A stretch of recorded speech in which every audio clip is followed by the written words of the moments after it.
Are you guys reading those chapters in the book that are the homework for this week?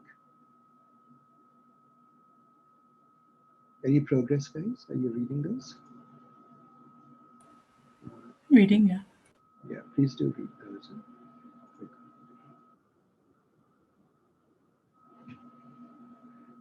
So, guys, we are discussing this very nice blog by Christopher Olah.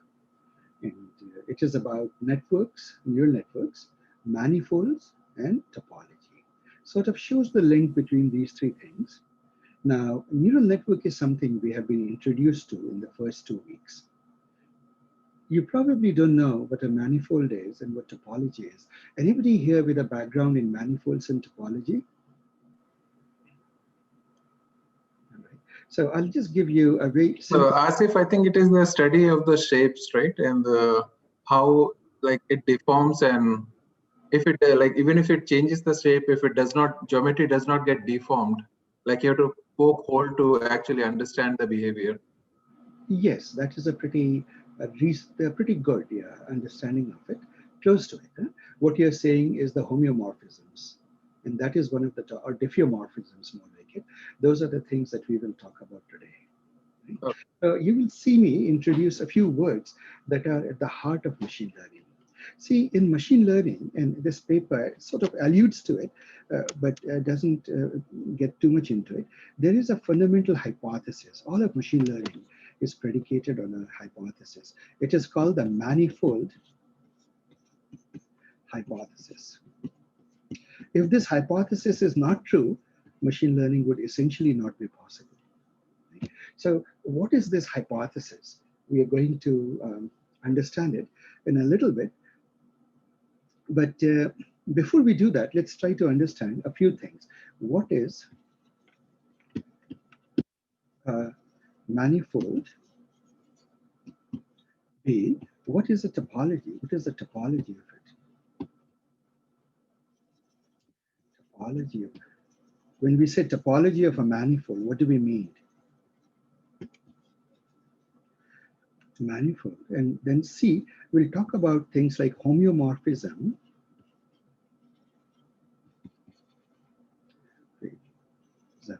And diffeomorphism. Diffeomorphism is something this blog did not mention. Diffeomorphism. This is actually more relevant to neural networks, actually. They're not just homeomorphisms, they're like diffeomorphisms. So what are these things? We will understand that. And what is the relationship, I suppose, machine learning to manifolds and topology?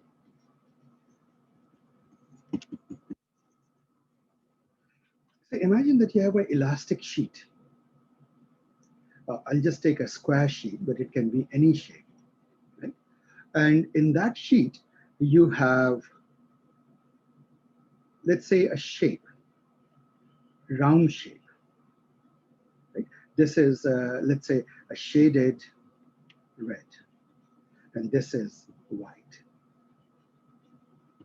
Suppose I say it is stretchable sheet, rubber sheet, or elastic sheet, somehow. Think of it like this. If I ask you, can you make this look like this circle to become an ellipse? So how would you do that? You can stretch it. Yeah, you can sort of stretch it, and you can say, there we go. It has become this. Are we together? Right? So now it has become an ellipse. What you have just done is a transformation. You would call it both a homeomorphism and a diffeomorphism. Diffeomorphism is a smooth transition. So let me just call it a diffeomorphism into this particular shape. Because you can think of, in some sense, that this state represents a state in which the ellipse, so let me parameterize it with a time that goes from 0 to 1. At 0, it is this red circle, the circle. At 1, it is the ellipse. Right? So this is t is equal to 0 state, t is equal to 1 state. So you can say that in some sense, you could say that equation of this is 1 minus t, the circle, if you say that the circle manifold, the initial manifold, plus t times the ellipse manifold. Right? Let's see if this equation makes sense. This is a mapping from 0 cross 1 times, this is what, a 2D space, going to a two-dimensional space. Well, I wrote some fancy mathematics here, but what I'm saying is very simple. This R square is the sheet, this rubber sheet. And this R square is, of course, the target stretched out rubber sheet, isn't it? And now we are saying that actually this is a mapping in which you have a continuous deformation of this into this, parameterized by a factor t. So now in this equation, try putting t is equal to 0. What do you get at t is equal to 0? You will get the circle. At t is equal to 1, when you put t is equal to 1, it will become the ellipse. Does this make sense, guys? Think of this equation, and it's a very simple equation. I'm saying that as you increase t from 0 to 1, initially it will look like a circle, and gradually it will start looking like an ellipse. Does that make sense, guys? Yes. It does make sense, right? So this is a classic example of saying that we have performed a homeomorphism. And usually when it is done in a very smooth way, it is not just a homeomorphism, it is a diffeomorphism, right? So we can be a little bit more exact about it. Now, generally, smooth transitions are preferable. If we can get away with smooth transition, it is really very good. Now, if you understand this much, then let us add some wordings to it. This is, I did it as a 2D surface, but suppose it was curved. This is in a higher dimensional space. Right? This was just the plane here. So here was your circle. I'm just doing the same thing. Gradually, I'm taking you there. So this is your red. It's the same thing, but now there is a third axis. This is x2, x3. Right? Now, suppose I say that you can deform it into, like, take this and make this circle sort of bulge out. Can you do that? Can you just sort of start pulling here, pull up, and create this red bulge here, right? A red bulge. Can we do that? Yes. We can do that, right? All you have to do is take this and just put something underneath it and gradually start pushing it up. And now you have ended up with a surface that has gone from this to a much higher dimensional space. It's the surface is occupying a three-dimensional space now, this manifold. Right? And yet, even though it's occupying a three-dimensional space, you would say that it is still, in itself, it is two-dimensional. The property of that rubber sheet has not changed. It is just occupying a higher ambient space. So the ambient space, the outer space is, ambient space was a three-dimensional. But in the beginning, it wasn't occupying, or it had no presence in the third dimension. But by making a little bit of a push here or bulge here onto the red part, now you have occupied all the whole ambient dimension. All three things are there. But you would still say that the same essential quality of this elastic sheet has not changed.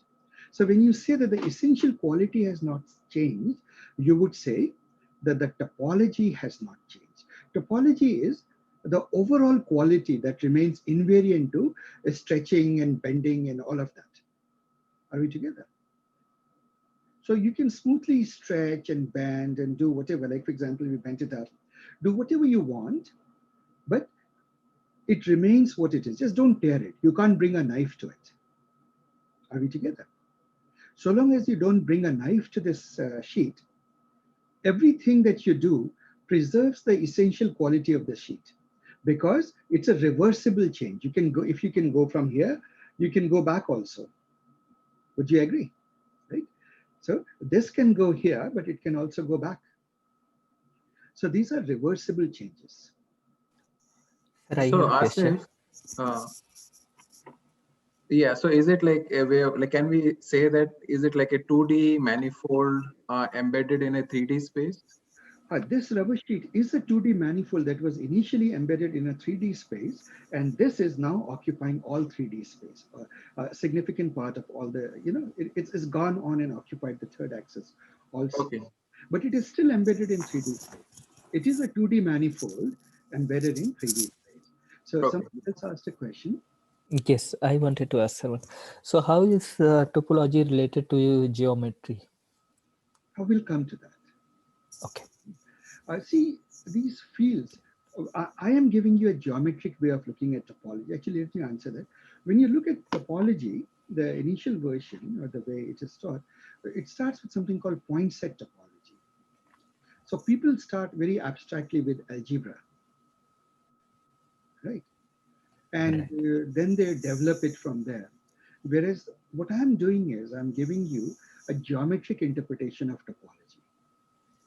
In a very geometric way, I'm showing you what topology means. Ready? Correct, sir. So I'm not saying let this be a set of points and blah, blah, blah, and then it is, these properties hold true and so forth.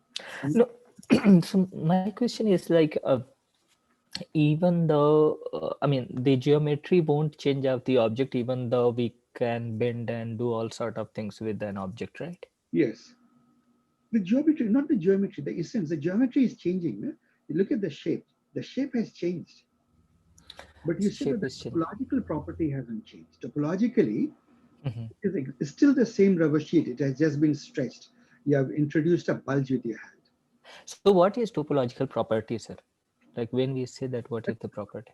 So let us take an example of a topological property, right? See, suppose I take a rubber sheet which is solid like this, right? So let me take this example. Consider A, this is a solid rubber sheet. And now think of another rubber sheet which has a hole in it.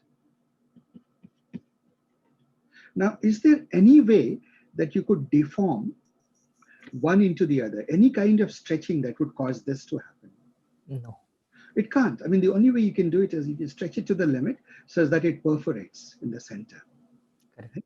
That's a catastrophic event. It's not a continuous deformation. There is no way you can deform this into this. So you say that this is the topology of this A is inherently different from topology of B. Right? People use some fancy language, homotopy and so on and so forth. Let's not go into that winding number and so on and so forth. I'll give you an example of that. So see, you take this rubber sheet, right? You fold this edge. You have this edge. You wrap it up. What will it become? It will become this. Cylinder. So this cylinder is still the same as this, isn't it? Right. Right. Now comes the funny thing. So you say that these two are equivalent, more or less, right? Even though this has been maybe stretched, maybe bent, and so on and so forth. But this is not equivalent to this guy. They have different topologies, right? Or suppose you take this. Imagine a surface which has two donut holes, a two-hole donut, called a donut, right? In India, you would call it jalebi. Would you remember that? Right. So there is no way you can take a jalebi, a two-hole donut, and deform it into a sheet of paper, into a continuous flat sheet. It is just not possible, isn't it? So you would say that this topology C, in a very intuitive say, is fundamentally different from the topology of A and the topology of B. The people use more words, but let us use some very rough words here to get the intuition. Are we together, guys? Yes, sir. Right? Yes. So that is the meaning of saying that things have different topologies fundamentally. Now, there is something very interesting that you will realize, and it is a joke in the about mathematicians, that if you give a mathematician a donut and a cup of coffee, he will sip the donut and eat the coffee mug. Right? So, what does that mean? So, you have a coffee mug here. So that means 3D and 4D. What is that? It means like a 3-dimensional and 4-dimensional manifold, embedded in 4-dimensional manifold. Right. See, think about this. I'm just approximating coffee mug, right? And think of a donut. This is your donut. This is the hole. I'll just mark the hole with the solid. Right? This is the hole. And what you can do is imagine that you took a little bit of the mass here, solid mass here, is a solid 3D donut, and you start bending it a little bit. And then it became like this, right? Then you stretched a little bit, took more material from here, and you stretched it a little bit to this. And then a little bit, you keep on deforming it, and then you take some of the material here and you make it. So now what does it look like? Same total. It begins to look like a cup. But you can do it, this is again a hole. So you realize that you can do a homeomorphism, a smooth deformation from a donut to a cup. And this is so popular, I just realized that Wikipedia actually put it in its web page defining what homeomorphism is. So I wanted to show you that. I was very impressed today morning, I was looking for it. I suppose the joke has become so popular that, okay, I will now show you the screen here. So guys, look at this visualization. Do you see how a donut becomes a cup?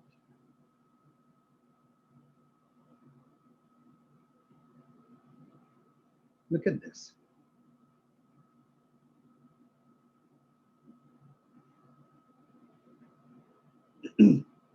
Are you seeing the point, guys? Yes. So Yes. this is the heart of homeomorphism. See, what is interesting is when two things are homeomorphic and when two things are not. When two things are not homeomorphic, it means that they are fundamentally different. So for example, and why do mathematicians play with such silly ideas, you may wonder. They seem to have too much idle time, it seems, on their hand. But it turns out that this is actually much of what we do comes down at heart to these basic ideas. If you want to say, you can go about fields like machine learning, etc., in a cookie cutter way, just this library, that Python library, this R library, and pick up gazillions of things. Or you can sort of go straight to the root, the foundational ideas. I'll give you an example. So imagine that you have a ring that intersects each other. People often give, in the US, it is, and in the Western Hemisphere, it's common for young couples, I don't know if it is still common, to be often given a gift of a ring. But this is supposed to be person A, and this is supposed to be the spouse. And these rings, they're locked in like this. Right? They're locked in. You realize what I'm saying? You can't unentangle the rings. They're looped.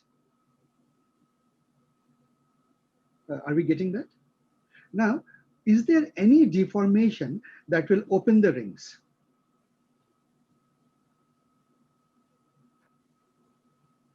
Think about it. Is there any smooth movement that will unlock the rings from each other, unlink the loops? No, sir. Yes. There is no such deformation, isn't it? And in fact, that is the symbolism of giving young couple, I believe, this sort of ring. They are trying to. I'm not very sure, but somebody here can clarify for me. But I suppose it symbolifies that the two people are joined forever. They should stick together or something like that. That's the symbolism. And, newlywed couples are given something. So anyway, so that's that. You can't uncouple it forever. It's forever coupled. So you would say that these two things have completely different topology. Different topology, isn't it? You can't go from here to this. It's sort of actually one of the things that I worked on during research in theoretical physics is my research group, it wasn't my idea, it was my professor's idea. They had hypothesized that the reason the proton is so stable and it doesn't decay at all is because it is actually something like this, a knot. I mean, it's sort of in a very rough sense, it is a topological soliton, basically. But think in a very rough way, you can think of it as a knot that you cannot unknot. Right? You cannot go from here to here. So for a proton to decay, in other words, become a lesser thing, or disintegrate, it needs to be unknotted, and it takes tremendous energy to do that. You can't just do it, right? Which is why protons are so stable. I think we know that protons live at least 10 to the 38 years, to the best of our knowledge. Is greater than, its lifetime of a proton is greater than 10 to the 38 years. Nothing has that lifetime, right? So it's very, very stable. So that goes again back to the idea that these certain geometries are very stable, and you can't go from that to this. Would be considered a trivial geometry, relatively speaking, trivial geom, simple geom, compared to this one. Right? So you can't go back to this. Anyway, those are the ideas. Another example is, suppose you take a paper.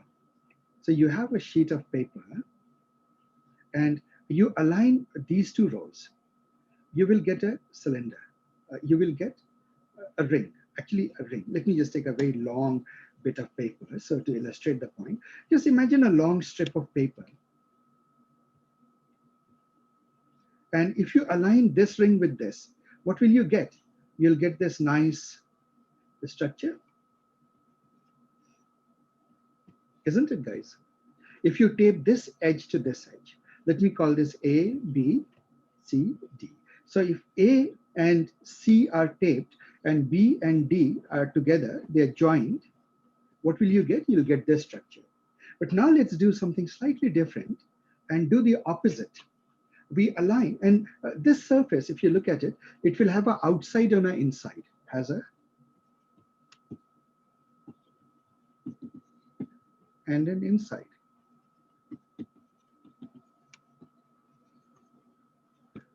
Isn't it? This is basically your can of soda or your can of food. There is an inside surface and there's an outside surface. But now we do a slightly different experiment. Oh, what just happened? Sorry, I apologize. I managed to touch something and there we go. And suppose you do the opposite. You connect A to B and B to C. In other words, before you connect these two, you give it a twist in the page. Maybe I can do this and show it to you guys. And you will know that then the concept of geometry, this topologies, different things will become clear. So see, guys, I have this sheet of paper. Can you see it? If I do, No. what do I get? I get a Mobius strip. Mobius strip. No, right now it is a cylinder. Yeah. It's a cylinder, and this is the outer surface. So it has an inside and outside. But if I give it one twist, then it becomes a Mobius strip. And a Mobius strip only has, surprisingly, one surface. It doesn't have an inside and outside. It has only one surface. Right? So if you start roaming around the Mobius strip, you will realize that you'll come back to the original place after having traversed all the surface.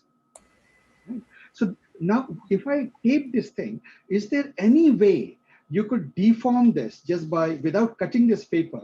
Is there anything you could do to make it into, you can try all sorts of things, but will it become the simple cylinder again? No. No. Cannot, right? So you would say that a Mobius strip cannot become a cylinder through any homeomorphism. There is no homeomorphism that will take you there. Simple, guys? Right? Yeah. So that is the idea, the core idea we'll talk about here. So now that we understand these words, homeomorphisms and diffeomorphisms, diffeomorphisms is just smoother ones. And remember that inherent in this is the invertibility of it. You could always go back. That is why I gave the sliding scale, 1 minus t times the original thing plus t times the final thing. So it's a little bit of the original, little bit of the final. At t is equal to 0, it's only the original. At t is equal to 1, it is only the final diagram that you're making. Now, how is that relevant to us? But before we go there, let us start putting tick marks to it. So now what is a manifold? Asif, 1 second. In terms of something that you did on your OneNote, Yes. the paper is cut. The document is cut a little to the left edge. It needs to come a little more to the right. Is everybody else seeing the same way? Yes, yes. You are right. The document on this side here, I have not gotten to the document. Right. Okay. Better? Yeah. Yes. This is the trouble having too many controls on the mouse. On my mouse, I have 1, 2, 3. So I have scroll up, scroll down, scroll left, scroll right, right click, left click, and not to mention a forward click and a backward click. And I am still getting used to this mouse. So it's very convenient, of course, to work with it, but sometimes I screw up. All right. So so far we understand. Now, what is with all this background, what is a manifold? So think of a manifold as a sheet of elastic sheet, right? Which need not be plain, which can be crumpled up. So for example, a donut is a manifold. Donut is a manifold, right? A sphere is a manifold. Any surface that you can think of, right? Smooth, I mean, so long as it is smooth. So the one condition we expect is smooth. You can't just iron a sheet with a very sharp edge and call it a manifold. When a sheet has sharp edges, it is called an orbifold, and we won't deal with orbifold. Machine learning, the gist of it is manifold, smooth surfaces, right? And the surfaces can be in higher dimensions also. So in 3D, we think of 2-dimensional surfaces, right? We live in 3-dimensional ambient space. So I'll use the word ambient. Ambient space is the space in which data lives. So our eyes see data in 3-dimensional space. In this 3-dimensional space, surfaces, when the natural thing we think of surfaces, the surface of a teapot, the surface of a, just a bed sheet on the bed, right? Or my writing tablet or anything like that. These are all surfaces and they all come as 2-dimensional surfaces. But when mathematicians think of surfaces and spaces in machine learning, the first generalization is data comes in arbitrary many dimensions. So let us say that the data comes in p-dimensional space, initial space of p dimensions. So you generalize from 3 dimensions. See, a human mind cannot visualize higher dimension, but logically we can sort of imagine that data is existing in p-dimensional space. So any surface there would be of one less dimension. Just as in 3 dimension, a surface is 2-dimensional. So in a p-dimensional space, a surface would be p minus 1 dimensional. Are we together? Any hypersurface. And you would call that a hypersurface. So that brings us to the concept of a hypersurface. And Asif, one quick question on, so you made a statement about generally in machine learning, we deal with smooth surfaces. Yes. Now, would there be a rider that you'll add on to that to say the smooth surface requirement is within an interval? Bounding. So that is there. So what you say is, see, machine learning, generally in real life when you solve a problem, the input space is not unbounded usually. It can be, but usually is not unbounded. There is some region into which you are trying to model. Occasionally it is possible to model for the infinite extent also. It depends on a situation by situation. So one example that I would give is, let's say you have a sine wave. Now a sine x goes from for x goes from minus infinity to plus infinity, you can define sine x. So if you're trying to model sine x on the entire interval, the function that will approximate that will be entirely different from a function that just looks at one period, right? Look at this one interval, one period, right? So let me call this a limited box B, and this is the whole thing. So in other words, when you do x going from 0 to 2 pi, the model that you would build, that you will need to build, let me call it gx, would be different from the model that is here. So for example, if you did the ML 100, 200, do you guys remember what did we approximate this with? How many bends does it have? 2 bends. And so we can approximate it as a polynomial of degree 3. 3, right? So we could do it as, like we could do it as a third degree polynomial means. And now instead of betas, I'll use w's, weights in deep learning. W1 x plus W2 x squared plus W3 x cubed. So this will suffice to describe it in B, but it will not suffice to describe it in this interval, right? Because in this interval, there are infinitely many bends. And of course, you would realize that if I want to do this fx, I will have to write a polynomial in infinite number of terms. In fact, that's what it is. When you expand, a Taylor expansion of sine x has infinitely many terms. And many of you would remember that x minus x cubed over 3 factorial plus x5 over 5 factorial. And it goes on and on and on, right? Minus x7 over 7 factorial. There's no end to it, right? So the question in machine learning always is, you're building a model for some practical purpose. So what is the domain of relevance of your model? Is it the entire extent or is it a limited extent? All right, Ranjan. Yeah. Now, so with all that being said, invariant to all that, you can imagine a surface which is infinite extent. For example, you can think of a plane that has infinite extent, right? It's just an infinite bedsheet in that sense. So a hypersurface may or may not be limited or bounded. All right. So given a hypersurface, if I add one more condition to it, which is interesting, roughly speaking, and this is a very rough way of putting it, roughly, if your hypersurface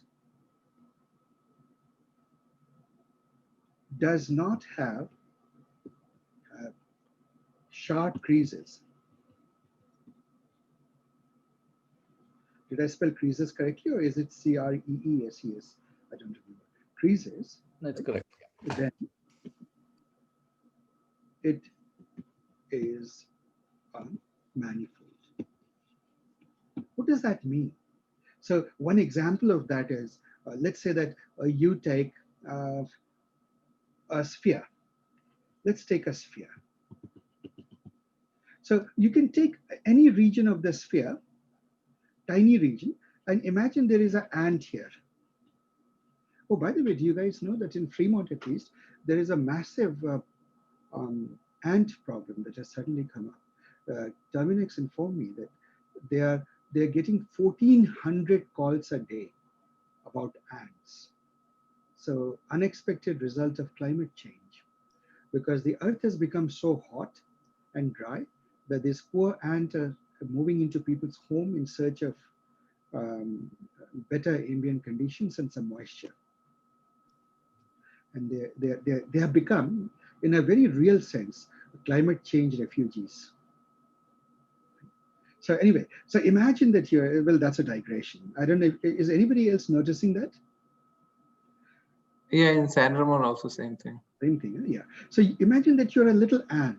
If you're a little ant, to you, this sphere, the little bit of surface that you see, and imagine that this is a giant sphere, what will it look to you like? It will look to you simple flat surface, right? Like a Cartesian surface, X, Y. You can draw your XY coordinates. Does that make sense, guys? Right? So this is the ant sitting here. And to it, the world looks flat. The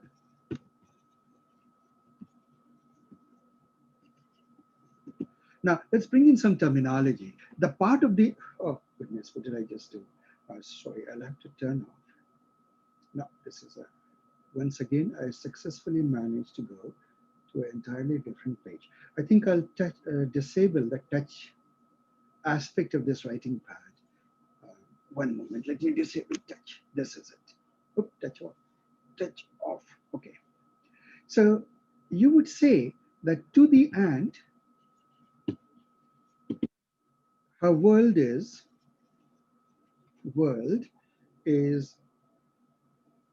her world is equivalent to an R square, Cartesian flat surface. Would you agree? I.e. a little flat plane.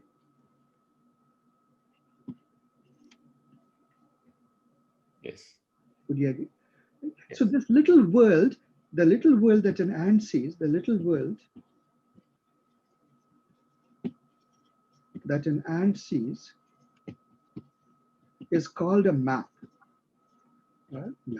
Because it's the map that this ant has of her world. Now, what about the next ant? There is another ant here with its own little map. There's other ant, but then sooner or later, oh goodness, what did I do? Oh, why? I have to figure out why it keeps jumping around. I apologize. There has to be a quick way for me to not do what I just did. Jason, apologize, guys. Now, once again, is there a way to pin it down to this? Pin page to start. What will that do? Pin this to, no, not this. I hope there is a way to fix it and not see it move. I can't see a way of doing it. All right, guys, forgive me for this. Till I become smarter at using this surface, please bear with me. So, suppose you have another little ant who has a world like this, right? The yellow ant. Now look at the yellow ant.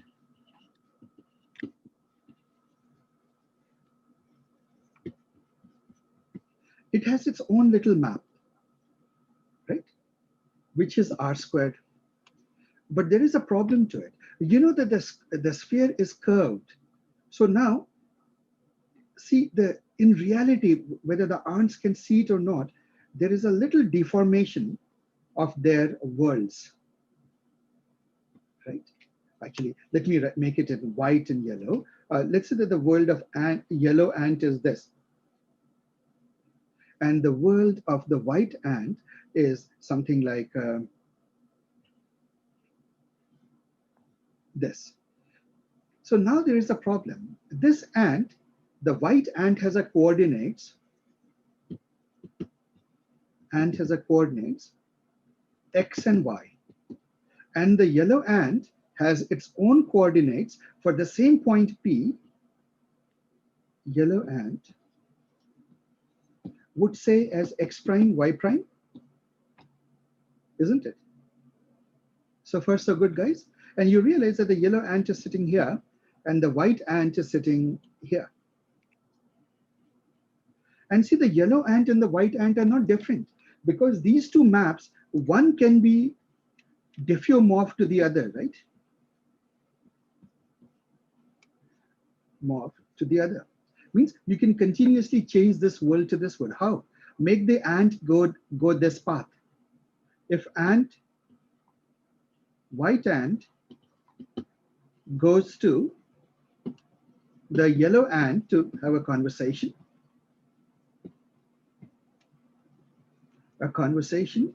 what will happen? Then the world of white ant will become the same as the world of the yellow ant.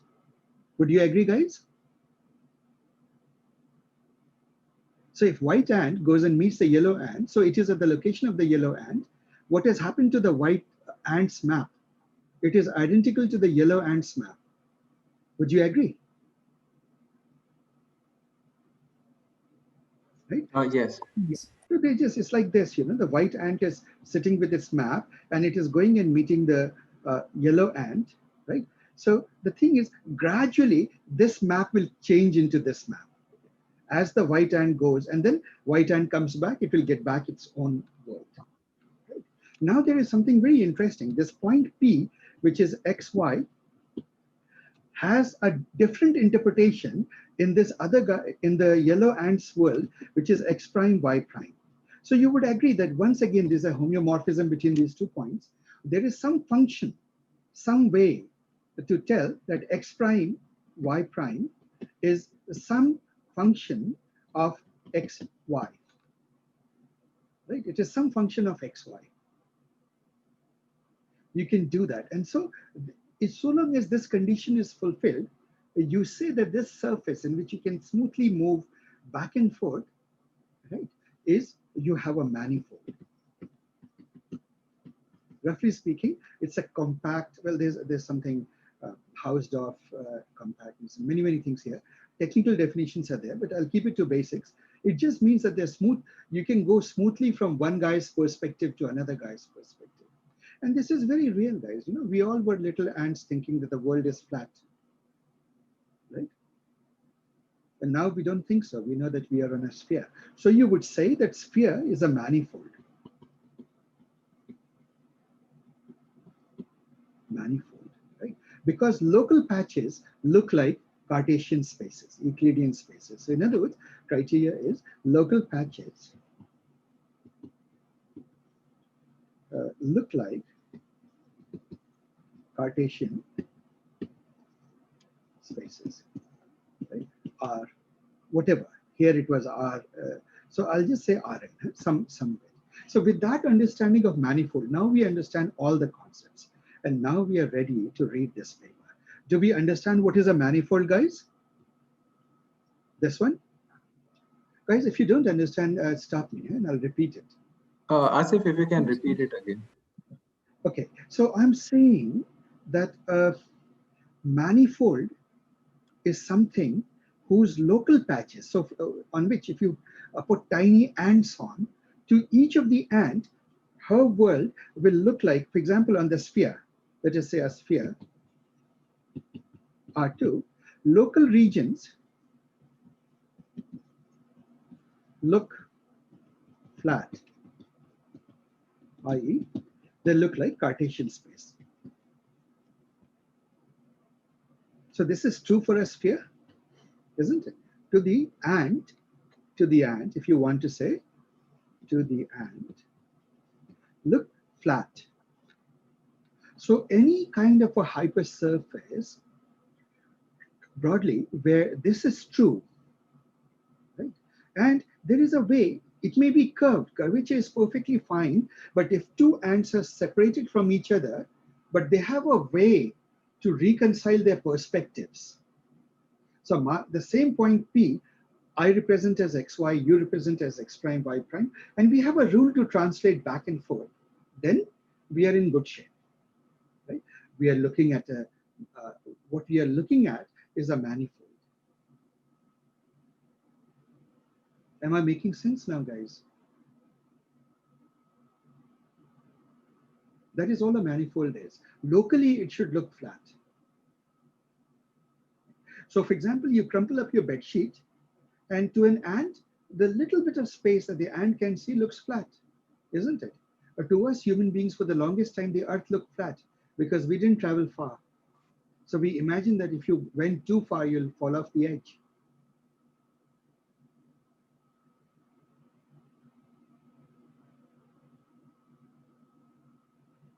Does that clarify, Anil? Yes. Okay. Anybody else, guys? Okay. So, you know, these are preparations to this beautiful blog at this moment. So this is a manifold. What is the topology of the manifold? Is the structure. Think of it roughly as the structure, right? Whether it looks like a flat, whether it has a hole in it or whatever it is, that is it. Homeomorphism and diffeomorphisms are smooth transitions from one looking one way to another while still preserving the topology, right? You don't change the topology of the manifold, you just bend it a little bit. stretch it out and bend it and so forth. So, for example, a cup and a donut, they are homeomorphic to each other because you can smoothly transition a donut into a cup and vice versa. Sir, one question. Yes. So the manifold locally it will look flat, but non-locally, like how it will be, it could be flat, globally also, right? Flat or a deformed Yeah, surface. a hyperplane is globally flat, right? Right. So, but it need not be. It could have bends. It could be deformed surface in any shape, any hyperplane, basically. Hypersurface, I mean. That is right. In fact, just as a small digression, uh, what Einstein said in his general theory of relativity, once you understand manifolds, what he said was something very simple. He said that if you think of space-time itself as a fabric, as a manifold, think of it as a fabric of space-time. It's a four-dimensional manifold. But then what happens is that just as you take a surface and you put a heavy object on a rubber sheet, what will happen? It will develop a bump, isn't it? If you take let's say, and this is again a digression from this blog, but I thought I'll mention it to you. You take a plane, this is two-dimensional, but imagine it's four-dimensional. If you put a heavy object here, you expect that a deformation will form on the fabric, on the elastic fabric. Right. This is it. And so now imagine, so with this deformation there, and I'll just exaggerate the deformation here, right? Here. What will happen to a point that happens to be traveling in a straight line? It will come and it will get bent because the surface here is bent. Do you see that? A particle or a body that is traveling in this direction will get bent, isn't it? It's spinning by, but then you see there's this deformation and it bends. You can see, in the mall you go, there this little, this surface is kept there for children and they'll roll a coin and the coin will spin many, many, many times and then fall at the bottom. Do you guys remember that? Seeing this in malls? So this is it. So imagine that unknown to you, the space-time itself has developed a curvature because here is a big object, heavy object, let's say the sun. And this happens to be an asteroid or something like that. Right? And so what happens is when the asteroid comes within the solar system or sort of comes within the orbit, it gets bent automatically. And gravitation, the explanation of gravity is that the reason gravity exists is because the masses, the explanation is whenever you have a mass in space-time, it deforms the space-time manifold. Right? And the degree of deformation, the curvature here is directly proportional, the degree of curvature is directly proportional to the amount of mass that you have here or the energy that you have here. In fact, roughly speaking, people talk about G mu. I won't go into the details of it. That is all that general theory of relativity says, that the curvature is energy and the amount of energy at a place is directly the mass, controlled by the mass there in the space-time. And that's why one thing gets pulled into the orbit of another thing or gets attracted to another thing and so on and so forth. So this is it, guys. When you understand these concepts of manifolds and homeomorphism, etc., a lot of these deep ideas, they begin to become quite simple after that. So now, but let us go back and make progress on our blog. Huh? So we understand homeomorphisms, we understand manifolds and topology. Now, the fundamental hypothesis. What is the manifold hypothesis? So, just a second. What's the Hold on. difference between homomorphism and diffeomorphism? So let me write this sentence down. What is the manifold? And this is fundamental.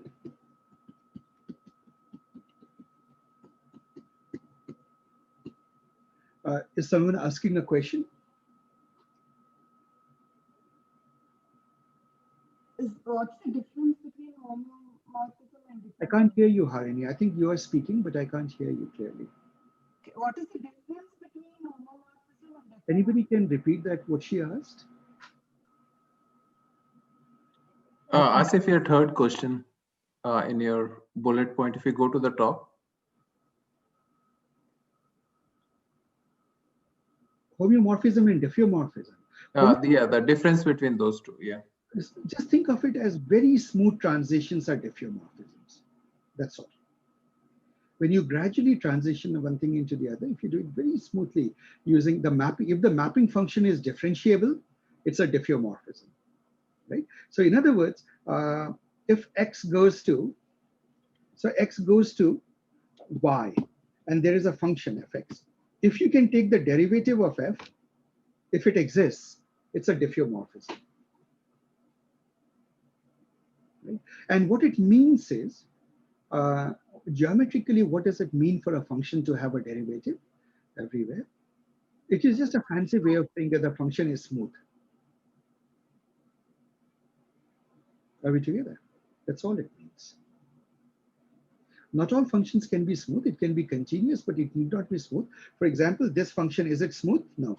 There is a non-differentiable point at the bottom. Which is why I said, this is a crease, this is a wrinkle, right? This is a very strong crease here. So long as you don't have creases, so long as you don't have these edges in your function is a diffeomorphism. Simple enough, guys? Okay. Yes, sir. Yeah. So now we will go to this manifold hypothesis. So the best way to do that is, I'll go back to the foundations that you learned. See, regression, the classic regression is there is an x point and there is a y, which is a target variable, right? You do things like this. You have points like this.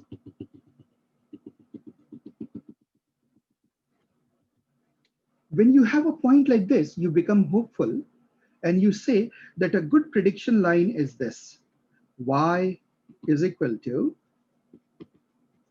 1x. This is how you learn in elementary machine learning books, isn't it? Up to error term.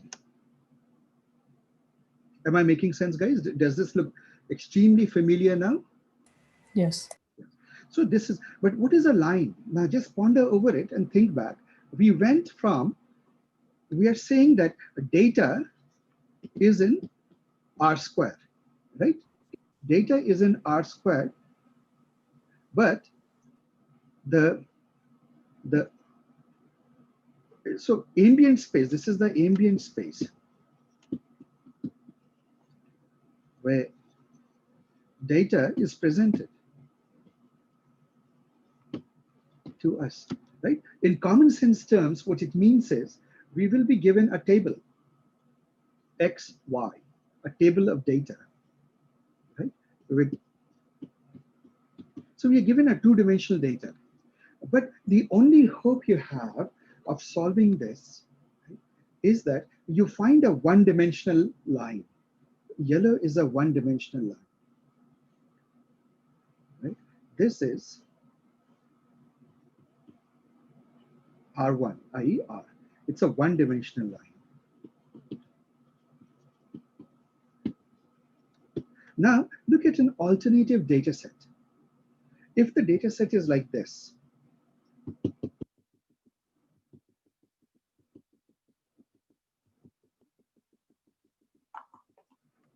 so let me call this data set A, data set A, data set B. Now, in which of these two cases will a regression model be successful? A. And why is that? There is pattern mapped by line. See, there is a relationship. Y does have a relationship to X. And it shows itself by the fact, a linear relationship, that all the data points sort of reflect that relationship. Here, all you can say is that, if anything, you can say Y and X are completely unrelated, seem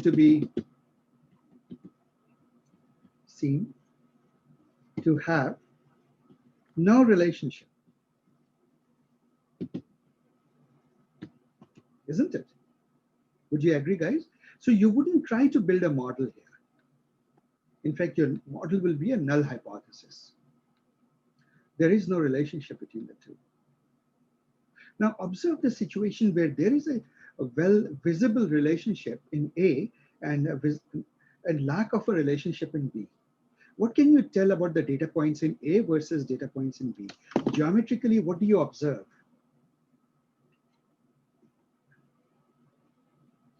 Anybody would like to venture a guess? Geometrically, what's the distinction between A and B?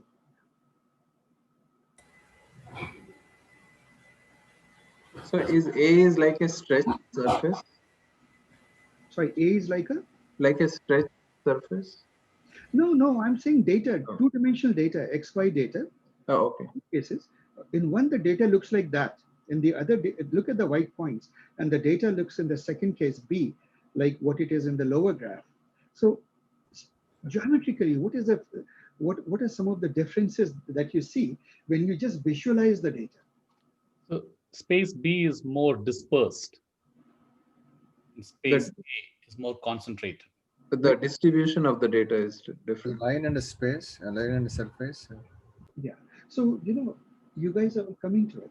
See, if you look at B, the data seems to occupy all of the two-dimensional surface, the two-dimensional space, input space, right? It's scattered everywhere. But what do you see about A? Most of the data is close to a lower dimensional surface, namely a line. Do you see that almost all the data points are either sitting on the line or close to it?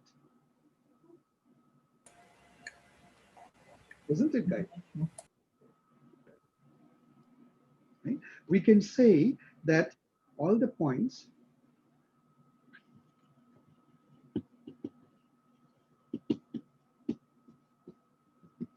are proximal to the line, isn't it? So now let's try to generalize from that. What about this? I could have the points here. It need not be a line. Suppose I have a situation like this, X, Y. You would still say that there is a relationship between X and Y, and you can do a regression model here. You have a one-dimensional curve, one-dim curve, right? That the data is proximal to, that the data is proximal to. So generalization of this is that if you have a relationship in a plane, you can build a successful regression model, which is a relationship between Y and X, if and only if the data are close to some function, some curve, right? And what I'm saying is very common sense. I'm saying that that if you're looking for Y is equal to Fx, epsilon, this F is nothing but a curve 2D. Do you agree with that, guys? This function is a curve, and so most of the data has to be close to the curve, right? Up to this error term.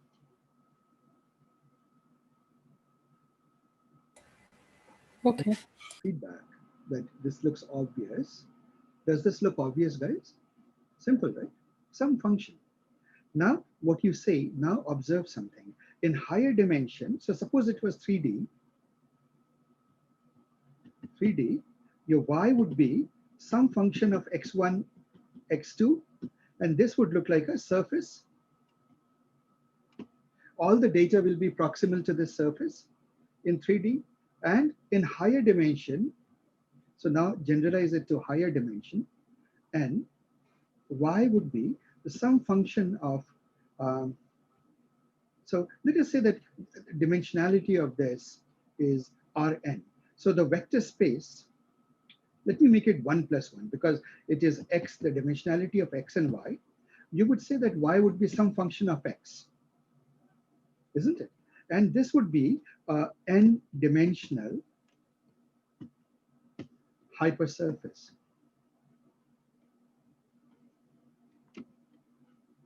Does this make sense, guys? Is this generalization making sense? In 2 dimension, the function is, its function lives in 1 dimension, namely is a curve.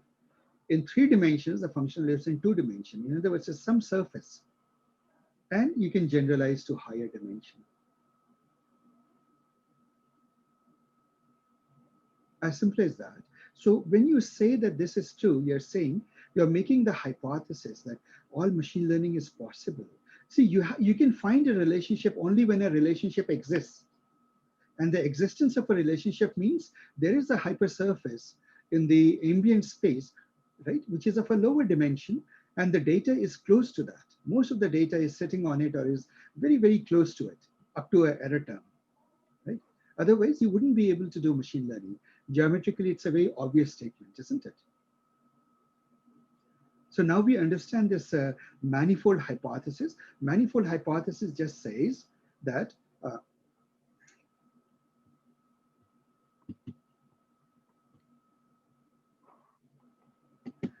just says the data given in ambient space of D dimension, let's say of capital D dimension, will actually live closer, proximal to a lower dimensional embedded manifold. Embedded means this line, this curve is sitting inside that higher dimensional space. Embedded, lower dimensional embedded manifold. Manifold is just your hypersurface. So this is the, otherwise, you cannot build a model.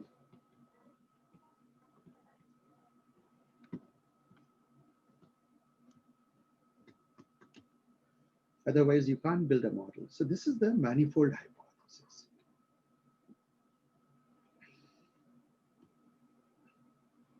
So far, so good, guys. And so, Asya, what is that like a space RD will actually live after that? What is the word? Will actually live proximal to a lower dimension. Proximal, okay. Means close to proximal, close. Just use the word close with that said. Close to a lower dimensional embedded manifold. Otherwise, you cannot build a model. So guys, do we understand it? I hope this was something by now fairly self-evident. Would you say, Pradeep, are you getting it? Yes, sir. Okay. It's good. Yeah, all right. All of you are good with that, right? Okay, so then we are ready to read this beautiful blog. Let's go from the beginning and try to read this. So what it says is that imagine that all the data point that you have, by the way, this picture in this in the printing, because I made an image out of it to put it into this notepad. So it is actually like this. It is one big blue line, like this, and a red line like this. If you read the original blog, it's like this. So data is here or here. So suppose you're trying to write a classifier. You know that you need a decision boundary, and how should your decision boundary go? It has to go like this in this space, isn't it? So if this is your x1 and this is your x2, and these are your data points, it turns out the data is most of the data points are here. He has made a solid line. Realistically, you can make it a little bit more rough line in the sense that data will be proximal to this surface. Suppose this is the reality. You want to write a classifier, you need to build a decision boundary that looks like the dotted green line. That makes sense, isn't it?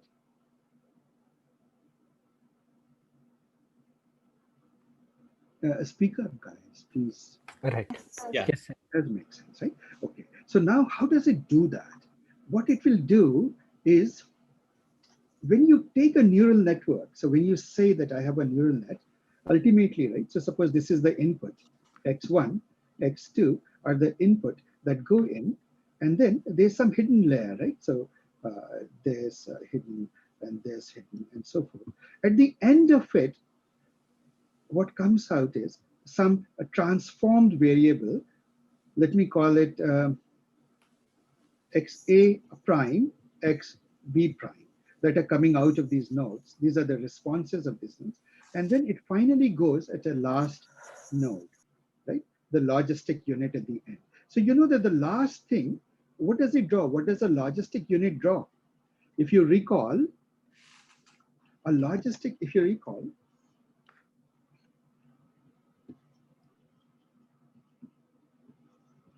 a logistic unit, logistic regressor builds a what? Builds a linear decision boundary. So what does it mean? If this guy has to successfully be able to classify, what you need to do is you need to take this space and somehow do a homeomorphism of this, to some place where a straight line, a straight decision boundary, let me mark it in green, a straight decision boundary would suffice. So this is the decision boundary that this line is, the last unit is building. So what, for that to happen, somehow the data has to become, the blue has to somehow be here, and the red curve somehow has to come here, completely in this region and this region, isn't it? You need to take the original manifold and you need to deform it into another manifold in which a straight line goes through, because that's what the last unit is doing. But then for a straight line to be the correct classifier, all the blue points should be here and all the red points should be here. Make sense? Right? So that is what it does. And you see that happen. You look at this. So you may have all sorts of hidden layers, not just in the hidden layer, not just two elements, you can put more. But at the end of it, for you to draw this decision boundary that is here, we need some representation that divides the data. And you notice this is a green line. Where is a green line? This is a green line, right? So all the blue points are up and all the red points are below, right? And so what has happened? Do you notice that this curve has been deformed? This curve, let me use some other marker. This, look at the blue curve. Blue curve has become this curve. There's a homeomorphism of this curve into this curve, and there is a homeomorphism of the red curve into this. Isn't it? Gradually, it has been deformed from one to the other. Isn't it? And so this is your, like I said, that the new axes are XA, XB. This is your XA axis. This is your XB axis, right? And the initial axis, if you think of them as X, what is it? X1? What did I initially say? X1, X2, right? This is your X1 and this is your X2 axis, right? So initially, this manifold that you have here, it is gradually deformed to this other manifold where the curves drawn on the manifold, their shape has changed, isn't it? But when the shape changes, the beautiful thing that happens is a straight line can cut and separate the two curves easily. The green line now, straight green line, which is the logistic layer, the last logistic layer, decision boundary,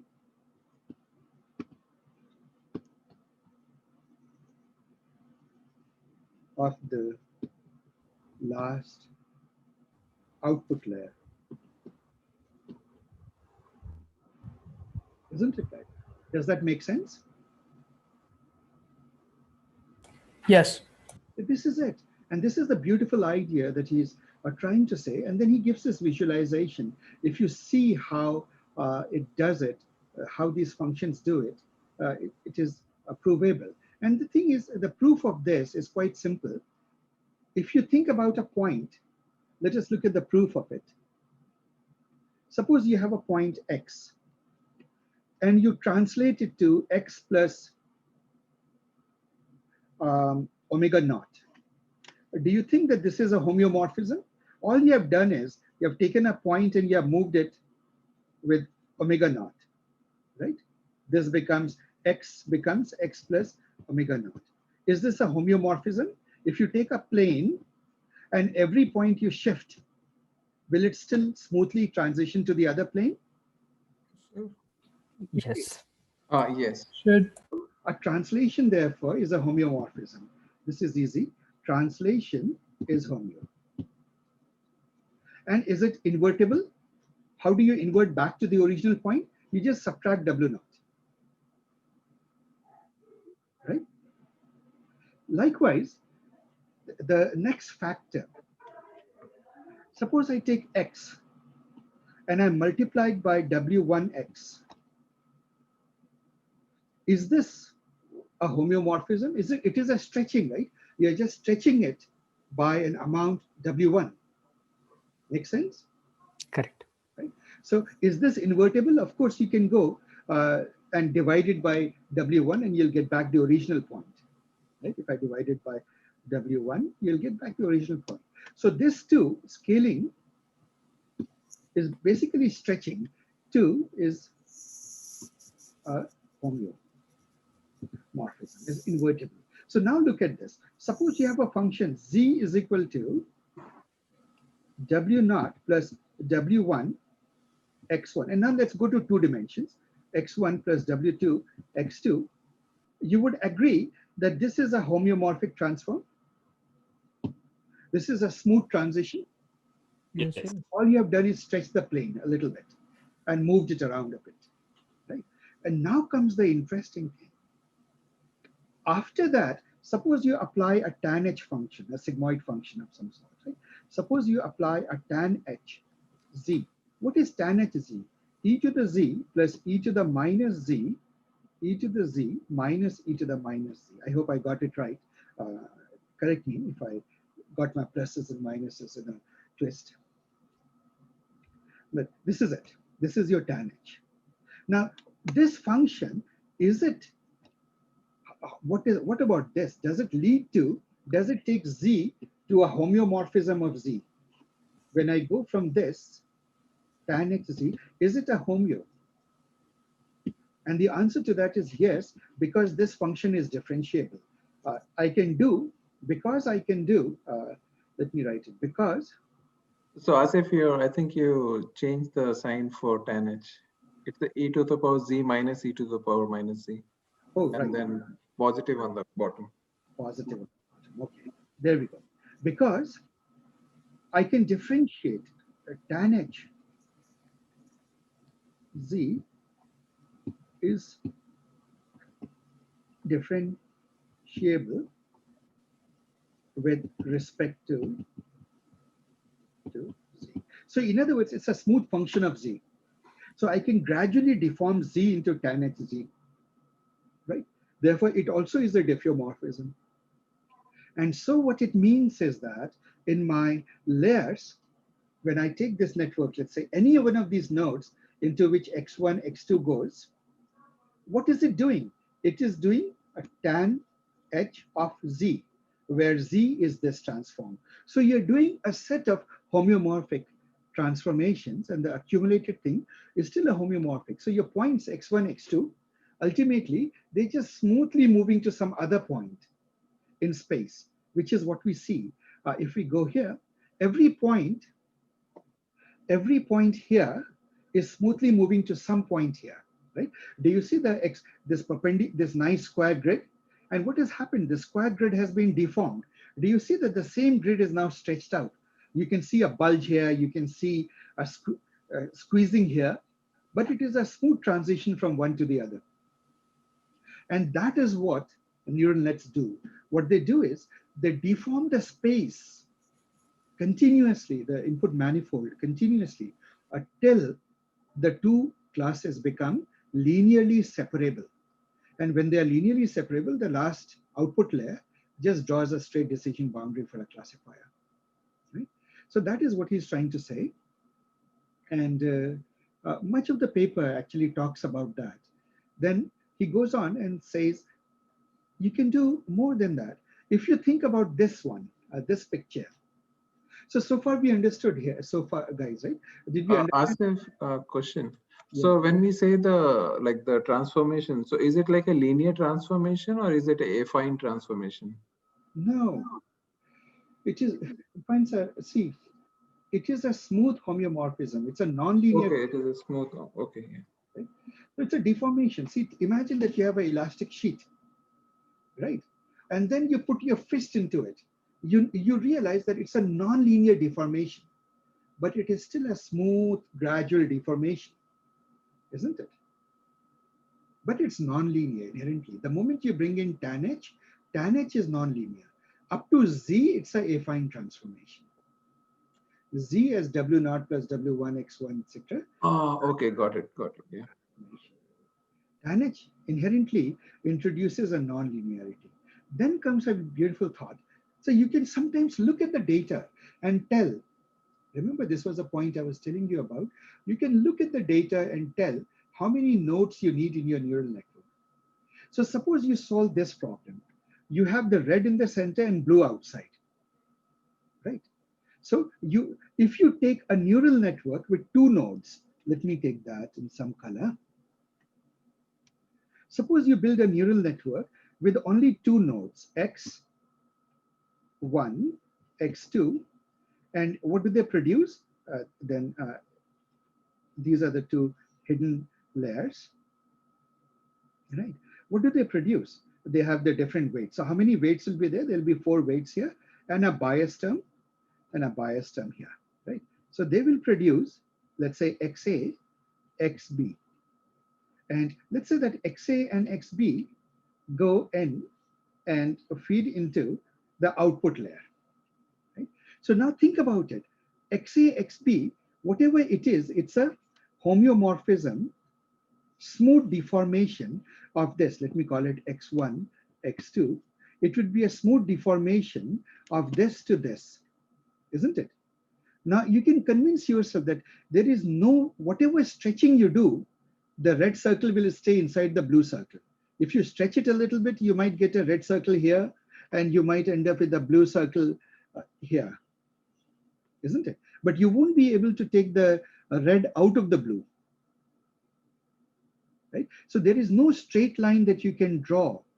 There is no straight line that you can draw that will separate the red from the blue. Actually, I should have used. We can pull it after. Sorry. Let me make the blue into a blue properly first. Blue. Right. So there is nothing that you can do will convert. And you can, in your mind, try to stretch and do whatever you want to do with this plane. There is no way you can go from this 2-dimensional surface to this 2-dimensional surface. Give it a moment in your mind and see whether what I'm saying makes sense or not. What happens if we pull it up? Harini, you need to fix your microphone. I can't hear you at all. What happens when we pull the red up? Try dialing. Harini, please do one thing. Take your cell phone. You can use your cell phone to dial into this Zoom. Try that because your laptop is not working out. I think she is asking what if we pull the red part up? Up, exactly. But that is, you're now going to 3 dimensions. All right. Harini, you have just the right idea. Your idea is correct. You're now lifting the thing up. So to lift it, you need 1 more dimension, isn't it? Right? Yes. What does that mean? You mean that this thing here, you need 1 more dimension, basically. You need to go to a 3-dimensional space. You need 1 more node coming here, which will produce XC, a 3rd-dimensional space. Because if you could lift it into, if you could give me a 3-dimensional space, all I need to do is make the red in the 3rd dimension, make the red sort of stand out here. And in this plane, again, the same thing about this plane, and the blue part to be a circle here. And therefore, I can easily make a decision boundary like this. That's the point you're making, Harini, isn't it? Yes, sir. Okay. Excellent point. That's exactly the right point. And there we go. So in other words, what have you proved? You need at least 3 hidden nodes in the hidden layer to be able to solve the problem. And that is the point he's making, that see, sometimes by just looking at the topology of a problem, you can tell what neural network you need. And that was essentially the point I was making in the class also. Remember, I took a slightly different example. I took the example that if your data set is like this, what was it?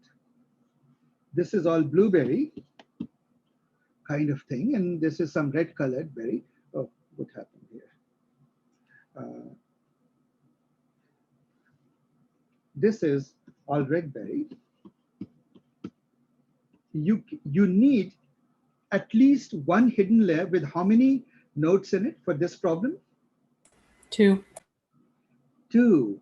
You need 2 nodes in this. And let's reason why. So I gave the explanation that you need 2 hyperplanes to solve this.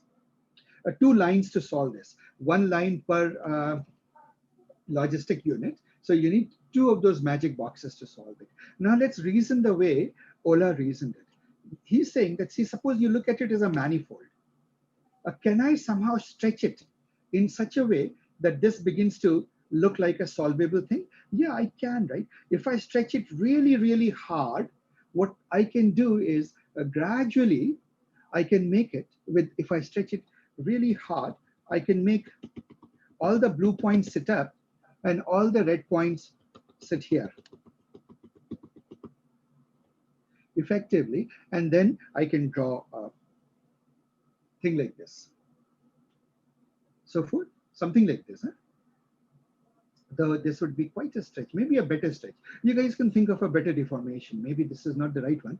By the way, we can find that out. Why don't we do it as a lab homework? Let us see that if you put 2 layers here, you give it x1, x2. I'll take this data, and let's see what xa, xb turns out to be. And let's plot xa as b. We will also learn whether it looks like this or looks like something else. So let's take this as a homework and say, what does xa, I'll write it here, what does xa, xb space look like? Play around with it. It's very simple. You take a data, something like this, and you just feed it to 2 layer, a hidden layer with 2 nodes, and then you get your answer.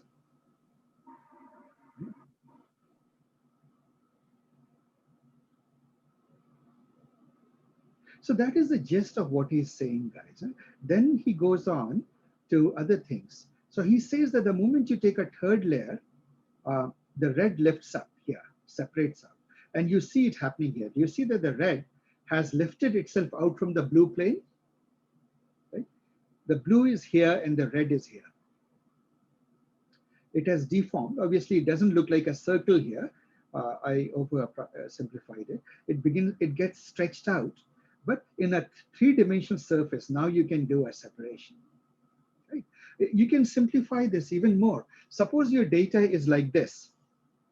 Is there a green line that I can draw that will separate the blue from the red? I cannot do that. Isn't it, guys? Look at this data. But if I lift it, if I could somehow do this, and then this is blue. Let's say that the blue is here. Where's the blue part gone? This is blue. This. Now I can draw a decision boundary that goes like this.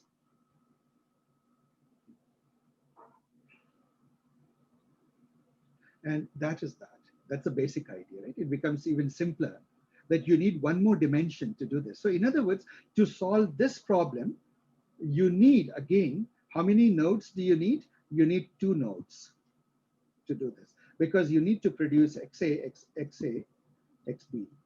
You need a 2-dimensional plane to solve this. So that's how you reason about solving problems, looking at the data and solving problems. Now he goes on to something else. He says that, see, there is a problem of knots. Suppose you're given data like this. People in knot theory talk of knots and unknots. So when you tie your shoelace, it is not a knot.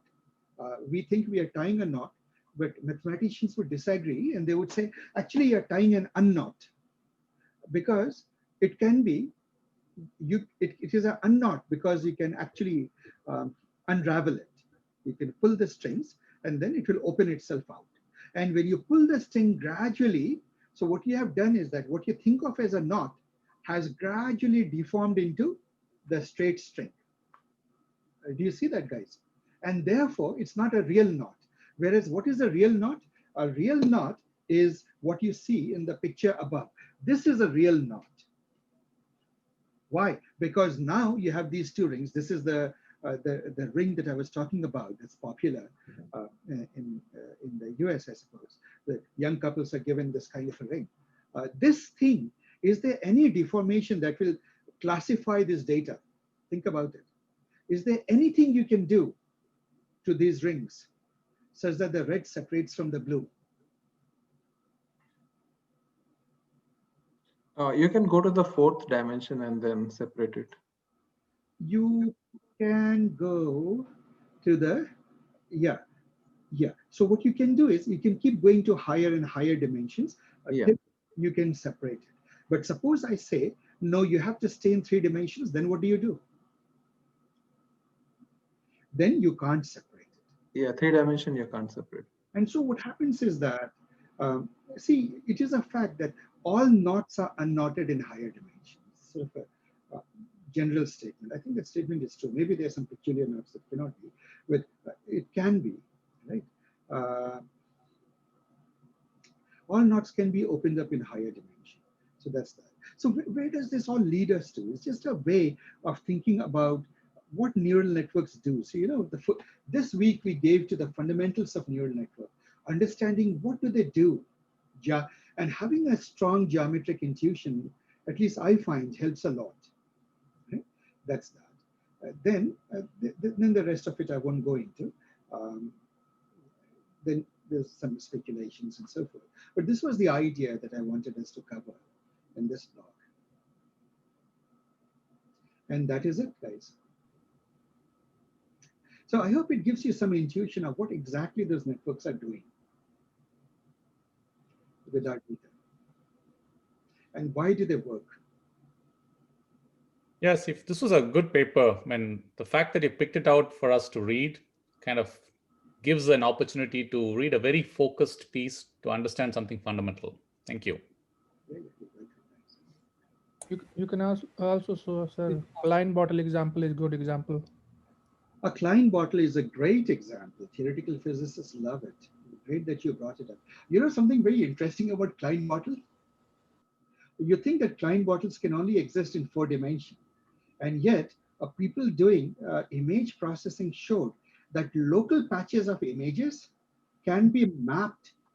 Like there's a homeomorphism of a patch of an image because of the color gradient, you know, the gradients and so forth, to, of all things, a Klein bottle. If you guys are interested, we can discuss that paper. Well, actually, take it as a self-reading because next week I have a different topic to, we will discuss in a new paper that we will discuss next time. Okay. But it's something to know that these, you know, these beautiful geometric shapes are all around us. It's a reality that we don't see. And it's there. In fact, images and patches of images are mapped to the most natural mapping of patches of a natural image is to a Klein bottle.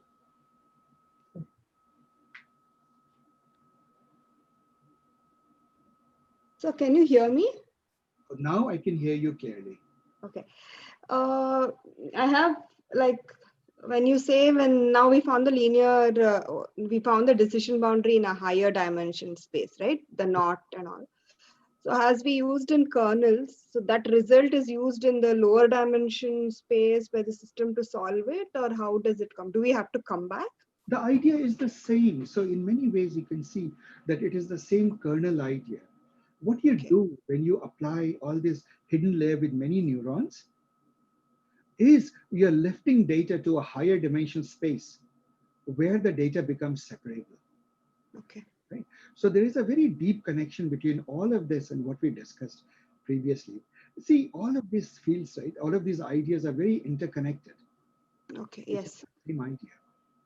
And manifold, is it mandatory it need to be a flat surface always, or only the Cartesian space it need to be flat? No, Harini. The whole point is manifold is a general hypersurface. So a crumpled up bedsheet in your house is not flat, Yeah, right? So here's the thing. You're a mom, you'll know this. Every morning, you make it a flat surface. correct. And your child sleeps in the bed, and next morning, what do you find that surface to be? Crumpled up. Yeah. Crumpled up. That's your manifold. Okay. So it can change. Okay. In shape.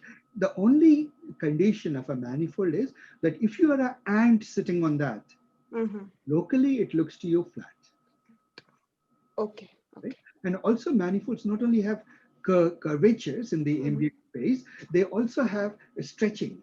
Right? So for example, it is almost like, the bed sheet has some amount of spandex or something in it, and your child just finds it and takes a big ball and wraps around it and so on and so forth.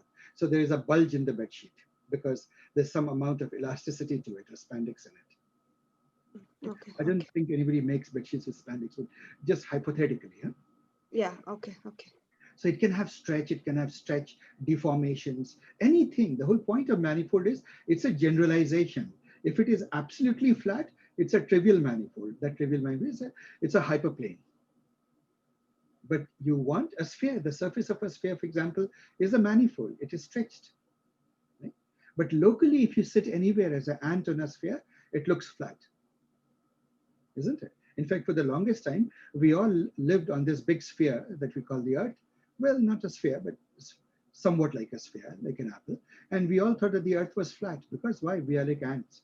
We see only a little bit, and wherever we looked, our eyes were telling us that the world is flat. So therefore, the Earth is a manifold. Surface of the Earth is a manifold. Okay. So just to make it clear, so when we see a small surface like an ant, that needs to be flat, right? For it to be a manifold. And it is always flat in the nature. Yeah. So the idea is why are we putting the emphasis on the flatness? See, flatness, local flatness, any function that is differentiable such that you can find the derivative of x, locally, if you look, it will look flat. Do you see? Locally, it looks like a line, right? And so Yeah. in higher dimension, this curve becomes a surface. So locally, it looks flat. So when you say that locally it looks flat, all you're saying is, in many ways, you're saying that it's a smooth differentiable. It's a smooth surface, right? Okay. Okay. That's all. And the one very rough way of carrying these thoughts around it, think of a manifold as just a smooth surface.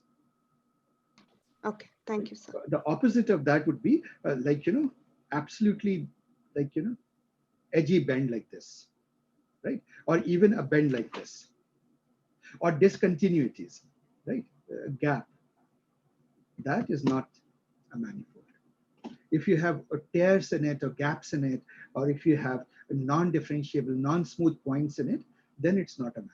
All other things, generally speaking, the sort of data space machine learning people look at, they are all manifolds. Right? Okay, sir. All right, guys, let's take a little break. After that, those of you who need help with your homework, is there anybody who still needs? Harini, you're going to try that out, right? Try that out. Sir, I thought I will try it out and then get back to you. Do you want me to do it today or? Do whenever you want. There's no hurry. Okay, then I'll get back to you in the week. So I'm about to stop recording, guys. Sir, I wanted to ask